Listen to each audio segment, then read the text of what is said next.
आपल्याला खरंच मला तरी नाही माहिती. आणि मी आजपासून अपेक्षा करते की रक्षाबंधन काय भाऊ बहिणींमध्ये नसतो, बहिणी बहिणींमध्ये पण असू शकतो, मैत्रिणी मैत्रिणींमध्ये पण असू शकतो, राजकारणी लोकांमध्ये पण असू शकतो. टिकवण्याचं काम दोन्हीकडनं झालं पाहिजे.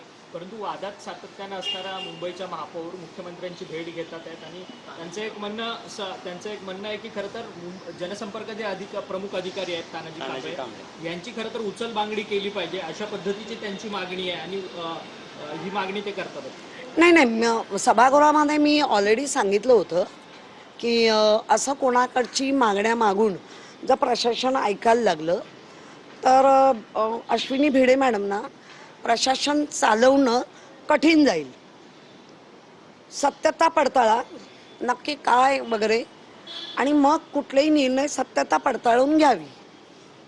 मुंबईमधल्या ओपन स्पेस भूखंडाचा देखील मोठ्या प्रमाणात विषय आहे. खरं तर या सगळ्या संदर्भात स्वतः आदित्य ठाकरे आता वारंवार जिथे जिथे ओपन स्पेस भूखंड आहेत तिथे भेट देतात आहेत आणि आरोप करताना पाहायला मिळतात की मुंबई महानगरपालिका कुठेतरी हे भूखंड जे आहेत ओपन स्पेस विकासकांच्या घशात घालण्याचा प्रयत्न करते. हो, तो ह्या उघड उघड आपल्याला दिसतोय. आणि आदित्य साहेबांचं तेच म्हणणं आहे की आपण आत्ता ओपन पेसचे जर भूखंड कोणाच्या ताब्यात दिले तर ते बंधनात अडकतील सगळंच. मग खेळायला देतीलच की नाही शंका आहे. मग काय शुल्क आकारलं जाईल, हे केलं जाईल, ते केलं जाईल आणि नंतर ती मिळत नाही.